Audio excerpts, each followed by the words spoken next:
जय हिंद मित्रों। आज मेरे साथ में हैं सौरभ जी, वरिष्ठ अनुवाद अधिकारी के पद पे भारतीय नौसेना में कार्यरत हैं। तो मैं इनसे आप लोगों को रूबरू कराऊंगा इनका क्या एजुकेशनल बैकग्राउंड है, इन सारी चीज़ों को मैं आप सबको समक्ष जो है रखूँगा। और जैसा कि आप लोग फॉर्म फिलअप कर चुके होंगे या फिर फिलअप कर रहे होंगे, और आप लोग के एग्ज़ाम जो है अक्टूबर मंथ में होंगे, ये भी इसका भी जो है ये मंथ बता दिया गया है एसएससी की तरफ से। तो उन्हीं सब को ध्यान में रखते हुए मैं सौरभ जी से आप लोगों को जो है किस प्रकार से तैयारी करनी है, इन सब मुद्दे पे बातें करूँगा। तो सौरभ जी, सबसे पहले आपको बहुत बहुत बधाइयाँ कि आपका सिलेक्शन जो है एसएससी JNST 2022 में हुआ, और सर का रैंक जो है 46 था ना, 46 था। और सर एक्स सर्विस मैन हैं, एयरफोर्स से रिटायर हुए हैं, और अलॉन्ग विद दैट यानी एयरफोर्स में सर्विस करने के साथ ही साथ इन्होंने किस प्रकार से तैयारियां अपनी की, और कितना बढ़िया तैयारी की है कि आज ये STO के पद पे हैं और यहाँ पे कार्यभार अपना संभाल चुके हैं। ठीक है, तो सर बहुत बहुत बधाई हो आपको। धन्यवाद। और मेरे दर्शकों को, आप जो भी भावी एसएससी JNST 2023 के मित्रगण हैं, उन लोगों को आप बताइए कि अपनी ये सर्विस के साथ साथ जो है तैयारी किस प्रकार से की। देखिए, परीक्षा अपने आप में थोड़ी होती है कि स्ट्रेस देने वाली चीज़ होती है, पर आपको, मुझे लगता है कि परीक्षा का बहुत स्ट्रेस लेने की ज़रूरत नहीं है। सिर्फ 2 चीज़ें पढ़नी है आपको, हिंदी और इंग्लिश। मैं अपनी बात करूँ तो मैं बिहार से हूँ, तो इसलिए हिंदी मेरे DNA में था। पर मैं इस सबके लिए सेम चीज़ें नहीं होंगी। हो सकता है कुछ लोग हमारे केरला से भी हो, तमिलनाडु से भी हो, महाराष्ट्र से हो, गुजरात से हो, तो भी हिंदी बहुत सरल है। और जो प्रश्नों का उत्तर मतलब प्रश्नों का जो स्तर होता है, सॉरी उत्तर नहीं, स्तर जो होता है प्री के लिए, वो आपको हाई स्कूल के स्तर का ही है। सामान्य सी चीज़ें होती हैं, तो उसमें बहुत आपको जान देने की ज़रूरत नहीं है। अगर आपके पास थोड़ा सा मतलब मैं अपनी बात करूँ तो मैंने हिंदी में बहुत फोकस नहीं किया था। मैंने टेक्स्ट बुक की जो सीरीज़ ली थी, बस हिंदी का एग्ज़ाम उस पर दिया था। थोड़े से जो बेसिक्स थे उसको मैंने रिवाइज़ किया था, चूँकि ज़माने के बाद हिंदी पढ़ना हो रहा था। हम बोलते तो डेली हैं, पर जो पढ़ना है वो मतलब काफ़ी समय बाद। तो मैंने बेसिक जो है एक आधुनिक हिंदी व्याकरण और रचना डॉक्टर वासुदेव प्रसाद की लिखी हुई है, वो मैंने पढ़ी थी। उसमें जो पर्यायवाची शब्द थे और जो सामान्य ग्रामर, जो हिंदी का अपना व्याकरण है उसका पार्ट, तो वो मैंने पढ़ा था। तो हिंदी की साइड से बहुत ज़्यादा मैंने तैयारी नहीं की। अब बात आती है अंग्रेज़ी की। अगर आप मुझ पर विश्वास कर सकते हैं तो मैंने 50-55 घंटे बस अंग्रेज़ी पढ़ी है। हाँ, ये अलग बात है कि मैं एयरफोर्स में था पिछले 20 साल, तो वहाँ अंग्रेज़ी से हमारा पाला पड़ता रहा। तो वो जो एक ग्रामर पोर्शन है वो ऑलमोस्ट मतलब आप डेली उससे रूबरू हो रहे हैं। सेंटेंस फॉर्मेशन, लेटर राइटिंग, ये सब चलता रहता था। तो अब वोकैब जो सबसे इम्पोर्टेंट चीज़ है, तो मैंने एक यूट्यूब पे एक मैडम है इंग्लिश विद रानी मैम का एक चैनल, मुझे वो सबसे बेहतरीन लगी और मैंने सभी को वही सजेस्ट किया है। उनका A to Z का वोकैब सीरीज़ है, आप वो पढ़ लेते हैं तो आपका वोकैब का जो इशू है वो काफ़ी हद तक सॉल्व हो जाएगा। और दूसरा, ग्रामर पोर्शन का भी उनका A to Z ग्रामर है। अगर आप बेसिक से भी पढ़ना चाह रहे हैं, आपने ग्रामर कभी नहीं पढ़ा है, आपको डर लगता है इंग्लिश से, तो भी बुरे से बुरे मतलब लगता है, जिनको लगता है इंग्लिश का मतलब अंदर से तक भयावह स्वप्न जैसा होगा, उनके लिए भी वो चैनल बहुत बेहतरीन है। बहुत बेसिक शुरू करके और हाई लेवल तक गई हैं वो, तो वो काफ़ी है। मतलब उसके अलावा मुझे चाहिए नहीं। 1000 चीज़ें हैं, 1000 चैनल्स हैं। हम लोग अक्सर क्या होता है ना, हम लोग भटकते रह जाते हैं। क्योंकि अब तो एग्ज़ाम बहुत नज़दीक है और ज़्यादा समय है नहीं, तो टू द पॉइंट जो है बच्चे तैयारी करेंगे। मैं उसी तरह से बता रहा हूँ कि अगर टू द पॉइंट की बात करें तो उनका A to Z वोकैब का सीरीज़ है, वो आप कर लीजिए। आपका वोकैब मतलब मुझे लगता है अभी भी बता रहा हूँ 70% ऑलमोस्ट कवर होगा। अगर आपके पास एक दे दिया गया सिनोनिम्स आपको लेना है और आपके 4 ऑप्शन में 2 ऑप्शन पता है, तो फिर भी आपके पास एलिमिनेशन की तकनीक से आप उसको काफ़ी हद तक गलती की संभावना वहाँ भी है, लेकिन वहाँ सही होने की भी संभावना है। क्योंकि आपका समय कम है। अगर आप थ्रू आउट पहले से पढ़ रहे हैं तो कोई बात नहीं है कि मैंने वही पढ़ाई करके रखी है, पूरा डिक्शनरी मेरे अंदर है। अगर वो नहीं है तो कम समय में मुझे लगता है कि इससे स्पीडी वे में नहीं हो सकता। तो A to Z सीरीज़ है उनका, यूट्यूब पे फ्री में उपलब्ध है। तो वो हो गया आपका वोकैब सीरीज़। और उन्हीं का मतलब PQRS फिलर्स उनके हैं, रानी मैम के, बहुत आराम से उन्होंने बताया है। और मुझे लगता है कि मतलब मेरे से सामान्य स्टूडेंट भी 2-4 क्लासिंग उनके लिए थे मैंने, और एग्ज़ाम दिए थे। और मुझे हिंदी में मेरे आई थिंक 96 थे, 4 गलती। बहुत बहुत तो बहुत हिंदी अच्छा actually वो स्कोर था ये, हिंदी- 96, दैट्स ग्रेट। और इंग्लिश में मेरे 85 थे। तो एक चीज़, हाँ, मैं सारे कैंडिडेट्स को एक बात कहना चाहूँगा, क्योंकि मैं भी जब पहली बार एग्ज़ाम दे रहा था तो मेरे लिए नया था, पर आज मैंने जब यहाँ पे मैं हूँ और जब मैं अपने आप को पीछे की तरफ देखता हूँ तो मुझे लगता है कि सिर्फ एक ही चीज़ है, the key to success is, इस एग्ज़ाम में आपने अगर प्री में अच्छा कर लिया ना, आप थ्रू है। मेंस आप सिर्फ क्वालिफाई भी करते हैं ना, तब बॉटम पे आते हैं कि अगर 100 नंबर क्वालिफाइंग आप 100 पे हैं तो भी आपका अगर प्री अच्छा है तो आप क्लियर हैं। अगर आपका प्री डाउन है, मेंस में बहुत, देखिए सब्जेक्टिव में आप बहुत स्कोर नहीं कर सकते, आप कितना अच्छा लिखते हैं, कितना अच्छा ट्रांसलेट करते हैं, इसका कोई मतलब नहीं है।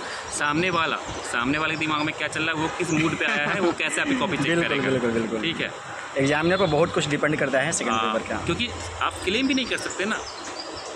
विज्ञान में क्या होता है कि 2 + 2 = 4 होता है, आर्ट्स में नहीं होता। 2 + 2 = इन्फिनिटी, कुछ भी हो सकता है। तो अब सामने वाले को आपका पसंद नहीं आया, हो गया। लेकिन ऑब्जेक्टिव में यस यस, नो तो नो, सही है तो सही है, गलत तो भाई -25 और छोड़ 0.25। तो यही है। तो आपको तो वोकैब वगैरह के लिए हो गया, उसको ग्रामर के लिए जो है और ज़्यादा मेहनत करने की ज़रूरत नहीं है, चूँकि देखिए मैं आपको बताऊँ, मैं पहले एक काम करते हैं, मैं इंग्लिश ही पहले ख़त्म करता हूँ, बिकॉज ज़्यादातर स्टूडेंट्स के लिए इंग्लिश की दिक्कत होती है। इंग्लिश के लिए कम समय में A to Z का वोकैब सीरीज़ है रानी मैम का, इंग्लिश विद रानी मैम, आप डालिएगा A to Z vocab by Rani ma'am, आ जाएगा यूट्यूब पे, फ्री है, वो कर लीजिए। उन्हीं का फिलर्स वगैरह पे भी है, ठीक है, वो आप उनका देख लीजिए, PQRS, और वो नरेशन वॉइस सब कुछ पढ़ाया उन्होंने, वो पढ़ लीजिए। बाकी मैंने जो अपने लिए पढ़ी थी, इनके पढ़ने के अलावा मैंने मैं बिहार से हूँ तो बिहार वाले जानते होंगे, a practical guide to English grammar, K P. Thakur बहुत फेमस राइटर रहे हैं, और जो 40s के लोग होंगे मेरे जैसे, वो उन्होंने पक्का उसको पढ़ा होगा बिहार वालों। तो बहुत अच्छी किताब है वो, और उसमें काफ़ी सॉल्व एग्जाम्पल भी है। तो मैंने उसको इसलिए रेफ़र किया था ना कि ठीक है, वीडियो वगैरह ऑडियो वगैरह अपनी जगह पे है, पर बुक्स की एक अपनी इंपॉर्टेंस है। तो वो जब आप 2-4 बार देखते हैं ना तो यहाँ छप जाता है। और तो मैंने ये किया था। इंग्लिश के लिए मुझे लगता है इससे ज़्यादा कुछ ज़रूरत नहीं है। और हाँ, मैंने जो गलती की थी एग्ज़ाम में, मैं वो आपको बता रहा हूँ। क्योंकि मैंने इससे पहले एग्ज़ाम दिया था, 2002 में दिया था, ठीक है, और वो मेरे जीवन का पहला एग्ज़ाम था, मेरा सिलेक्शन हो गया एज ए एयरमैन, मैंने ज्वाइन किया है। उसके बाद भी मेरे जीवन का पहली परीक्षा थी मेरी ये, सेकेंड इन्हीं का यह फर्स्ट एग्ज़ाम था। तो हालाँकि मेरे पास लैपटॉप और उस समय अवेलेबल नहीं थे, तो मैंने मोबाइल पर ही टेस्ट सीरीज़ वगैरह दिए थे। तो मोबाइल पे तो आप आसानी से क्लिक करते हो। एग्ज़ाम में क्या हुआ कि मैंने हिंदी का ऑलमोस्ट 40-45 क्वेश्चन करने के बाद मैं देख रहा हूँ, जब आंसर का कीबोर्ड देख रहा हूँ तो मैंने कुछ लोग ग्रीन दिखा रहा है, बाकी कुछ दिख नहीं रहा है। तो वो सही से मैंने क्लिक नहीं किया था, तो फिर मुझे वापस जाना पड़ा और अगेन वो करके आना पड़ा। तो मुझे लगता है अगर वो मैंने 5-7-10 मिनट और बर्बाद ना किए होते तो मैं कुछ और बेहतर स्कोर कर सकता था। लेकिन चूँकि मैं थोड़ा कैजुअल नेचर का हूँ, आप लोग मत होइएगा। तो इन जो गलती सौरभ जी ने किया वो आप बता रहे हैं, हाँ। तो वह गलती जो है आप मत आप कीजिएगा। आंसर पक्का क्लिक करके चेक कर लीजिए वहाँ ग्रीन हो रहा है कि नहीं हो रहा है। Yes. क्योंकि अब हिंदी था, क्योंकि मेरा पढ़ा हुआ था, इसलिए मुझे बहुत समय नहीं लगा उस 40 क्वेश्चन करने में। 5-7 मिनट का अंतर पड़ा होगा, एक्स्ट्रा गया मेरा। लेकिन अगर ऐसा हो कि आपके पास एकदम नहीं होता ना कि इसका क्या आंसर था, ऐसे आप नहीं कर सकते, आपको अगेन पढ़ना है, अगेन उसको देखना है, तो वो गलती मत करिएगा जो मैंने की, ठीक है। दूसरा, हिंदी सामान्य है, आप कोई भी अच्छी किताब उठा लीजिए। मैंने जैसे मैं आपको बताया कि आधुनिक हिंदी व्याकरण रचना पढ़ी थी, डॉक्टर वासुदेव कुमार या बचदेव कौन बोल रहा हूँ मैं। और कुछ भी उठा लीजिए, सामान्य पर्यायवाची सब पक्का देख लीजिए। आप अनुलोम अपना व्यापक अक्सर आपको आता ही होगा, ज़्यादा कुछ नहीं। पर्यायवाची में लोग अक्सर आप फंस जाते हैं, ठीक है। और एक वजह से बहुवचन, आपको मैं बताता हूँ, मेरे साथ जब मैं एग्ज़ाम के लिए निकल रहा था, उसमें अम्बाला में था पोस्टिंग में, ट्रेन में मेरी टिकट RAC थी, तो मेरे सामने वाली सीट पे एक मोहतरमा थी, तो वहाँ कुछ हो नहीं सकता बात करने का। फिर मैंने किताब को खोला, और उस समय मुझे याद है कोई आधुनिक हिंदी व्याकरण रचना थी, एक वचन से बहुवचन का देखा, तो मैंने मुझमें चिड़िया और एक और थी, 2 शब्द मैंने पढ़े थे और एग्जाम में आए थे। अगर मैं उनको नहीं पढ़ा होता तो मैं चिड़िया का चिड़ियो करता। मैं बता रहा हूँ, उस समय कि जो मेरा अपना प्रीवियस जो इस ज़माने में मैंने हिंदी पढ़ी थी, उस हिसाब से मैं चिड़ियो कर देता, लेकिन वो गलत था। चिड़िया का चिड़िया होता है, ठीक है। तो वो चीज़ आप मत करिएगा। बिल्कुल, एक जो है टॉपिक को ठीक से, बहुत सामान्य सी बात है, हम लोग डेली हम पढ़ते हैं ना चिड़ियों, पर वो अगर मैं बताऊँ उस सामान्य सी चीज़ पे आता तो मैं वहाँ गलती करता, तो वो 2 नंबर मेरे वहाँ बच गए। तो एक बार आप पक्का मतलब बहुत आराम से वो जो कारक चिन्ह है वो देख लीजिए, बहुत नहीं है हिंदी में कुछ, कारक चिन्ह देख लीजिए, पर्यायवाची शब्द देख लीजिए, एक वचन से बहुवचन देख लीजिए, और आपको बाहर नहीं, कुछ किताब में जितना एग्जाम्पल है ना, जितने उदाहरण दिए हुए हैं वो देख लीजिए, उतना ही काफ़ी है। अच्छा, उसमें आधुनिक हिंदी व्याकरण रचना में एक और अच्छी बात क्या है कि उसमें ना शब्दों का तत्सम तद्भव करके एक पूरा एक लिस्ट दिया है स्त्रीलिंग पुल्लिंग शब्दों का, तो वो भी आप एक दो बार पढ़ लेंगे तो आपको पता चल जाएगी कि स्त्रीलिंग है या पुल्लिंग है। बिल्कुल। क्योंकि ऐसे हम लोग की आजकल क्या नहीं, बोलने में आदत ख़राब हो गई है, हम बोलने में जो व्याकरण के नियमों को ताक पे रख के बोलते हैं, ठीक है। ट्रेन जा रहा है भी बोल देते हैं, ट्रेन जा रही है, भी बोल तो जा रही सही है, लेकिन जा रहा बोले तो बस जा रहा भी चल रहा है, तो हम उसी बोलने के हिसाब से अगर एग्ज़ाम देंगे तो हम पिट जाएंगे, तो वो काम नहीं करना है। मतलब बहुत सर पे बोझ मत लीजिए, सामान्य सी चीज़ें हैं वो कर लीजिए। 1000 चैनल्स हैं, इतनी किताबों की लिस्ट होगी, मैं नहीं जानता हूँ सबके बारे में।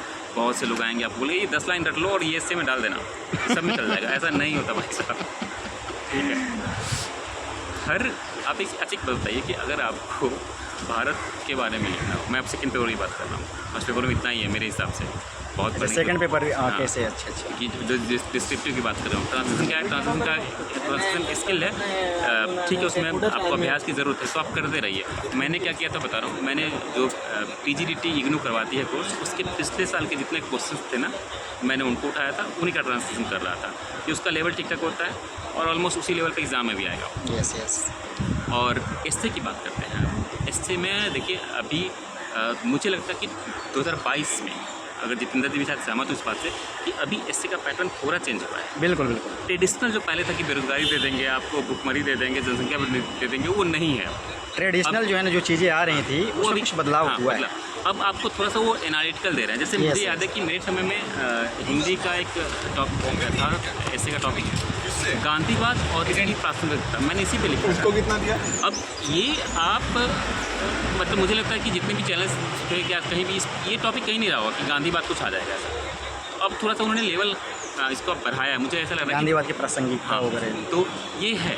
और दूसरी बात कि देखिए, आप जो करंट टॉपिक्स चल रहे हैं उसको देखते रहिए। डाटा वगैरह कलेक्शन ठीक है, एक सीमा तक चाहिए। निबंध क्या, निबंध सिर्फ डाटा को प्रेजेंट करना निबंध नहीं है। बिल्कुल। निबंध एक तो उसका स्ट्रक्चर है, इंट्रोडक्शन, मेन बॉडी, कंक्लूजन, आप उसको फॉलो करिए। और दूसरी बात कि हर जो एक पैराग्राफ है ना, वो एक दूसरे से जुड़ा होना चाहिए। मतलब ऐसा नहीं लगता कि इस पैराग्राफ को, तो अभी मैं सनी देओल की बात कर रहा था, अचानक से शाहरुख खान पैदा ना। अगर गदर की बात करें तो वो आगे तक गदर चलनी चाहिए, और OMG की बात हो रही तो OMG तेज चलना चाहिए। बिल्कुल। अगर उनके बीच तादाद में नहीं रहेगा, तारतम्यता नहीं रहेगी, मतलब वो बेमानी हो गया, वो जबरदस्ती का जोड़ तोड़ बनाया गया, मतलब गठबंधन की सरकार हो जाएगी और वहाँ पे नंबर नहीं मिलेगा। मतलब सिलसिला जो है टूटना नहीं चाहिए। मतलब उसकी जो तारतम्यता है वो बनी रहनी चाहिए। मुझे मतलब पढ़ने वाले को लगना चाहिए कि हमें जो जहाँ शुरू किया था वो कंटिन्यू मैं उसी चीज़ पे चल रहा हूँ, ट्रैक चेंज नहीं हुआ है मेरा। आपको बस यही ध्यान रखना है। डायरेक्टली जो है एक पैराग्राफ से दूसरे पैराग्राफ जंप नहीं करना है। हाँ, मतलब अब अगर मैं सपोज करिए कि मैंने अगर भारत के भ्रष्टाचार की बात, मतलब कि भ्रष्टाचार एक टॉपिक दे दिया आपको, तो मैं अगर 1947 की आज़ादी से शुरू करूँ तो जीप घोटाला पहला घोटाला था, वहाँ से शुरू करके मैं अगर स्नैह मैंने जीप घोटाला की चर्चा की और सीधे मैं 2G पे आता हूँ और बीच के सारे घोटाले गैप कर दूँ, तो वो ब्रेक हो जाएगा, वो गड़बड़ हो जाएगा। तो तारतम्य मतलब कहने मतलब कि आप सीरीज में बढ़िए आगे, ठीक है। हर जो पैराग्राफ है, हर लाइन दूसरी लाइन से मतलब जुड़ी हुई, इंटरकनेक्टेड होना चाहिए। उसका मतलब ये लगना चाहिए कि हाँ भाई कंक्लूजन तक आते थे, समझ में आना चाहिए कि ये वहाँ की कहानी चल रही है। वरना कंक्लूजन कुछ और बताए, बीच का बॉडी कुछ और बताए, इंट्रोडक्शन कुछ और बताए, ये नहीं होना चाहिए।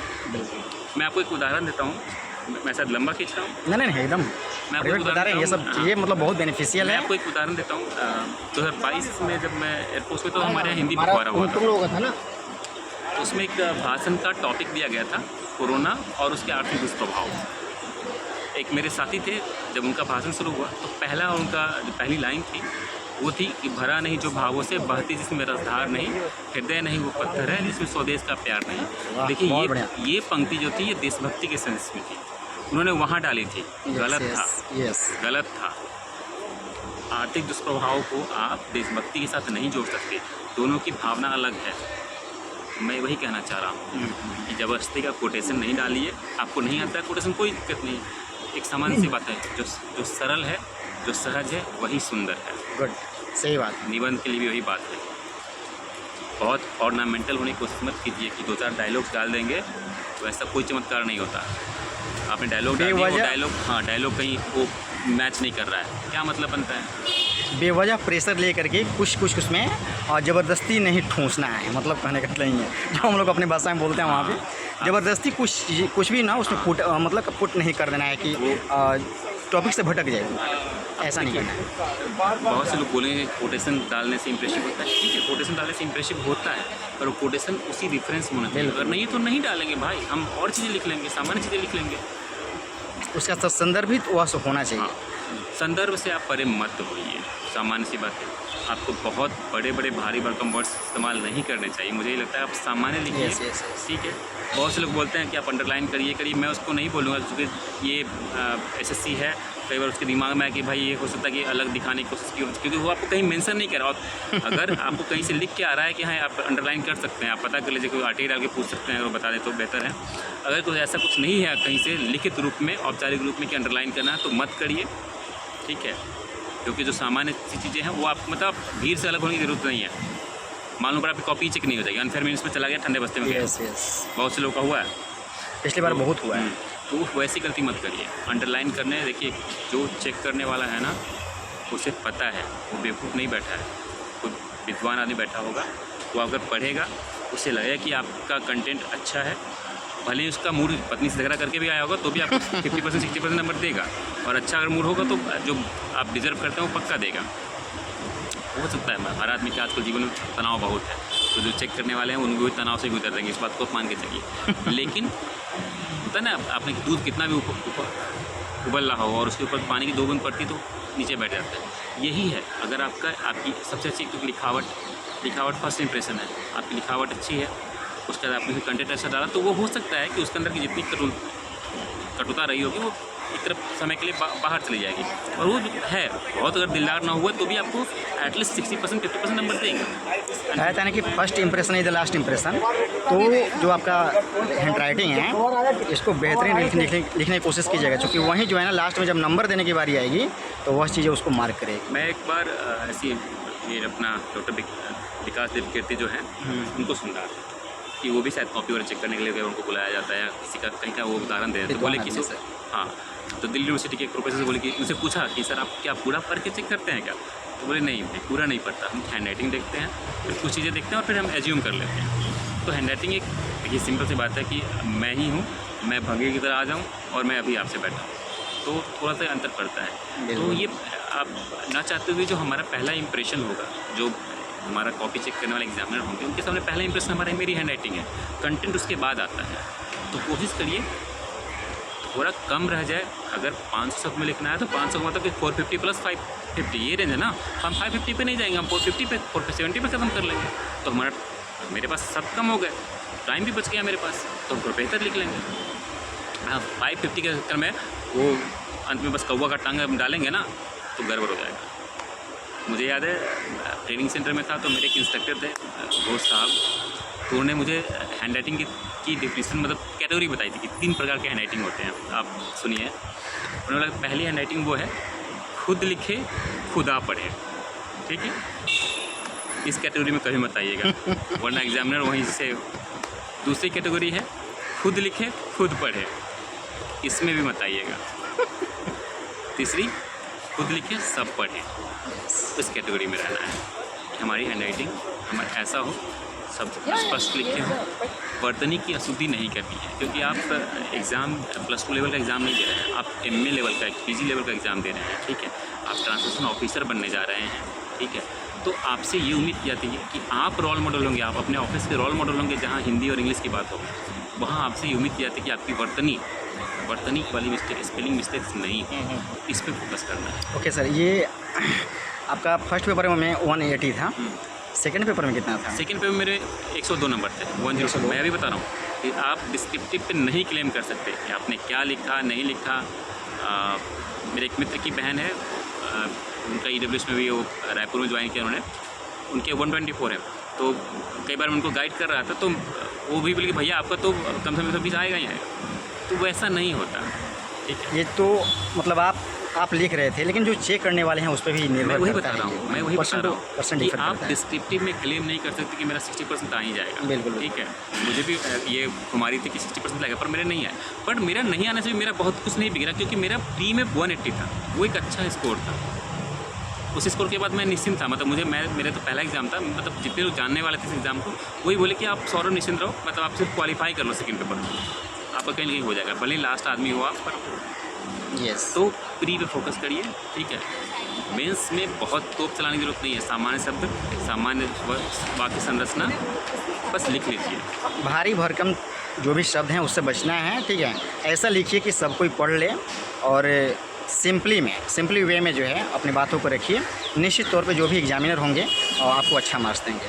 और ठीक है, वो मतलब अपवाद बहुत सारे हैं कि किसी को जो है 50 नंबर भी मिल जाता है, 60 नंबर भी मिल जाता है, बहुत सारे अपवाद हैं ऐसे। मैं मेरा अपना मानना है जितने भी कि अगर आपने जो टॉपिक है उस टॉपिक से रेलिवेंट लिखा है, सामान्य रूप से लिख दिया है, हैंड राइटिंग खराब उतरी है, तो 50% आपका कहीं नहीं जाएगा। और 50% अगर आपको सेकंड पेपर में आ रहा है ना, तो ठीक है, आप फर्स्ट पेपर, अब देखो की जो है ना, की टू सक्सेस इज वही प्री में आपने 180, 170, 160 प्लस तक जाना ही चाहिए। 160 के बाद ही आप सोच सकते हो। ठीक है, तो आप यहाँ तक चले गए ना, आपका प्री अगर हो गया 160-170 प्लस में है, आप फिर आप मेंस को ना बस आराम से जाइए, फन के रूप में एग्ज़ाम दीजिए, टू द पॉइंट लिख के आइए। 50% तो देगा ही ना भाई। हाँ, 50% तो बनता भी है ना, कि अगर सामान्य रूप से मैं लिख के आया हूँ तो 50% बनता है। ठीक है, तो आप लोगों को मैं एक चीज़ और बताना चाहूँगा, सौरभ जी ने ऐसा नहीं है कि बहुत हाई फाई स्कूल से अपनी स्कूलिंग की हुई हैं। ठीक है, बिहार के जो है मुजफ्फरपुर ज़िले में जो है, और जो स्कूल से जुड़ा अपने एजुकेशनल बैकग्राउंड के बारे में बताइए सर। देखिए, मैं बता दूं कि आप लोगों ने सुना होगा, पर मेरे मतलब जो प्रारंभिक शिक्षा हम लोग होता है ना, वो जो गांव में बोरा लेके जाते थे सरकारी स्कूल में, तो भाई मैं गया। मार कीजिएगा, बहुत मार्केबल बात है ये। ठीक है, कि कैसे मतलब क्या लोग बोलता है ना कि एक ग्रामीण परिवेश से निकल कर कैसे मतलब क्या एक टॉप पे पहुंचता है लोग, मार्केबल बात है, बहुत बढ़िया। इनकी कहानी बहुत अच्छी है। मैं कोई युग पुरुष नहीं हूँ, लेकिन मैं अपनी बात बता रहा हूँ कि हम लोग बोरा लेके, मुझे याद है कि प्राइमरी जो स्कूल था ना, वो गांव, अपना जो गांव में मेरा घर है, वहाँ से मुश्किल से 200-300 मीटर था। तो हम लोग जब देखते थे कि मास्टर साहब जा रहे हैं, तो हम लोग बोरा लगे पीछे से दौड़ के भागते थे। और तो वो था। उसके बाद मैंने हाई स्कूल भी मुजफ्फरपुर में रहुआ हाई स्कूल है एक जगह, वो बिहार सरकार का सरकारी स्कूल है, वहीं से किया। इंटर भी मैंने RDS कॉलेज है मुजफ्फरपुर, वहाँ से किया साइंस में। हालांकि साइंस में इंटरेस्ट मेरा कभी नहीं रहा, लेकिन वही लड़के थे तो भाई पढ़ाई करनी है, नौकरी करना है, इसी तरह पढ़ा मैंने। फिर उसके बाद भगवत कृपा थी, पहला एग्ज़ाम था मेरा, एयरफोर्स में सेलेक्ट हो गया एज ए वायु सैनिक, और वहाँ अपने 20 साल का सफ़र पूरा करके मैं 31 दिसंबर 2022 को सेवा मुक्त हुआ वहाँ से। और उसके बाद 13 जून 2023 से ये नए सफ़र पे हूँ, यहीं पश्चिम नौसेना कमान में वरिष्ठ अनुवाद अधिकारी। तो मुझे लगता है बैकग्राउंड और कोई मायने नहीं रखता, थोड़ी सी आपको मेहनत करनी है।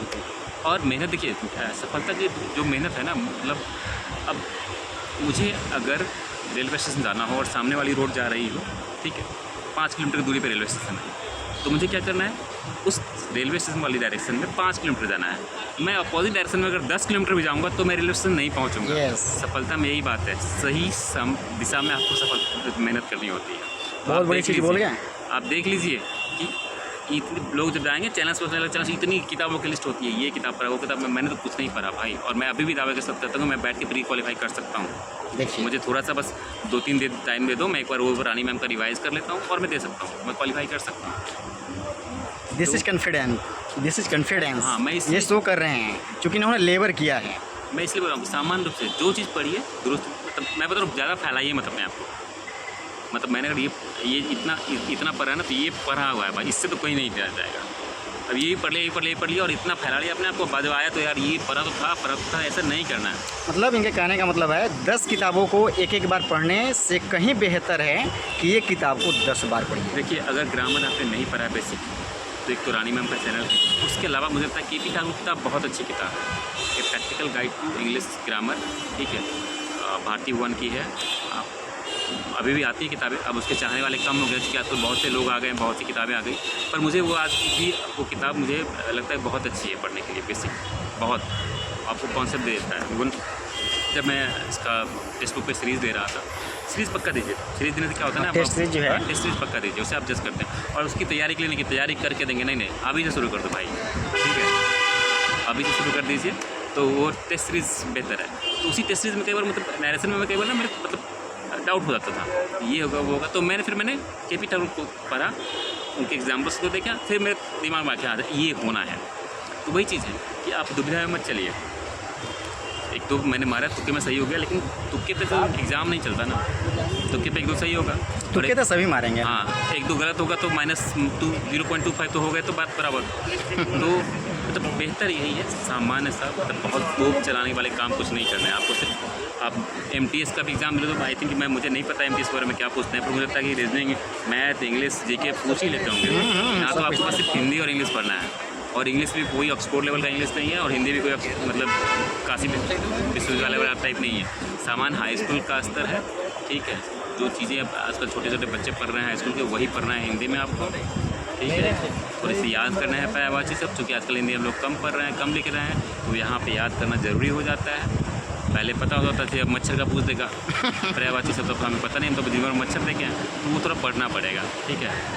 गदर वो पता नहीं क्या क्या होता है, वो तो आपको याद करना पड़ेगा, वो जो याद करने की चीज़ वो करना पड़ेगा, मतलब सीधे रट लीजिए 2-4 बार, और जब आप टेस्ट सीरीज देंगे उसमें क्वेश्चन आते रहेंगे तो आपका रिवीजन होता रहेगा।